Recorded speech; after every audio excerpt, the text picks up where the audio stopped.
Dr. Greg Ellis here, looking at a recipe for yummy creamless corn chowder. So obviously the writer of this article, you can see her picture there. Looks like a pretty lean girl, but her face is a little creamy. But obviously this is a believer in the fat theory. Fat is bad for you and creates all kinds of problems. So we're going to make our corn chowder without cream, and we're going to have corn in there, and we're going to stay away from the fat because that's going to mess us up. I was writing a piece the other day about the effect of environmental pollutants on weight control, and I was talking about how entrenched things are, how entrenched ideas are right now in the dietetic world. And I keep arguing that there's a revolution going on, and I don't know when it's going to bust out. I suspect it will bust out at some point in time, but people are still buying the same old party line. Fat and cholesterol bad for you, and we've got to eat our carbohydrates. Now the recipe in this is that this cup of this stuff has about 270 calories in it, and it's 39 grams of carbohydrate. That's a lot of carbohydrate just in one thing. And of course the fat count is 9 grams and 2 grams of saturated fat. Can't eat that stuff. It's supposed to be really bad for you. It doesn't matter that the research is coming out now showing that saturated fat never was the cause of heart disease. It is not. It was not.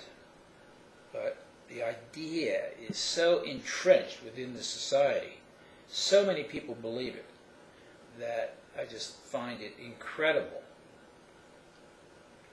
that you can't make a move. You can't do anything. You can't talk to anyone without them believing that fat is bad for you. Now, fat is bad for you only in the presence of carbohydrates. It's the carbohydrates that make the fat bad. And I was looking at something else the other day about controlling food intake. Very important, because when people lose weight, they invariably gain it back. And this is a major problem. And the big way that people lose weight is they follow a low-fat diet. So this decreases their ability to burn fat as a source of energy. Rather, it gets stored because of the carbohydrate into the body fat. So calories have two fates. They can be burned or they can be stored. And food that is burned will control food intake. So weight-reduced people suffer from fatigue, depression, anxiety, all kinds of problems. And these problems arise because they're not burning their food. They're storing it. And the mitochondria, which is the little powerhouse of the cell, is in trouble because it can't burn the food, and the food's getting stored as fat. So this becomes a real problem. So this is a message we have to keep hammering on, that the low-carb diet is the way to go. It should be the default diet. Researchers are even recommending it as the default diet now for all the health benefits it creates that people don't know about yet. And they're certainly not going to hear about it from the establishment, because they're going to keep going on about the hazards of fat and cholesterol and how great carbohydrates are, although the glucose that comes from consuming carbohydrates is one of the most dangerous substances on the planet. So enjoy your yummy creamless corn chowder. This article came from one of those Sunday magazines that they put into the newspapers. This one came from USA Weekend. So you can't escape the idea that fat is bad for you. You can't escape it. It's everywhere. And none of it's true.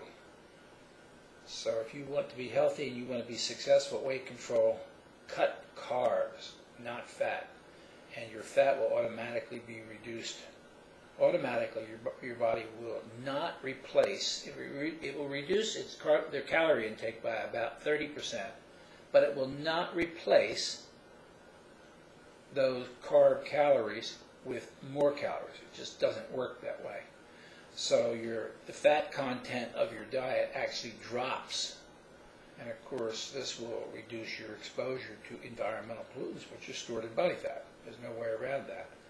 That's just true for all of us. So another important point of that is make sure when you lose weight, you don't do it rapidly, because that will release a lot of these pollutants very quickly into your bloodstream, and you'll become intoxicated by them.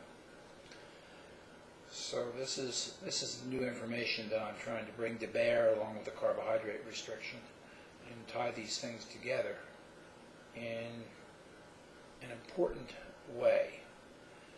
And I actually have products here. This is let's see if we can see this.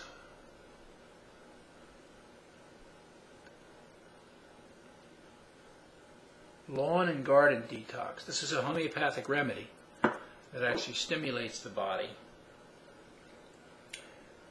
through its natural defense system to get rid of these environmental pollutants.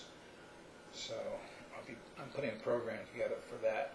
It's based on the idea of homotoxicology, and very powerful. This is something that you can't get from nutritional supplements. You can only get this from the homeopathic remedies. Okay, so that's what's going on. I don't think I'll be eating any yummy creamless corn chowder myself, but that'll leave more corn for you if you want to eat the corn. Okay, take care. Dr. Greg Ellis.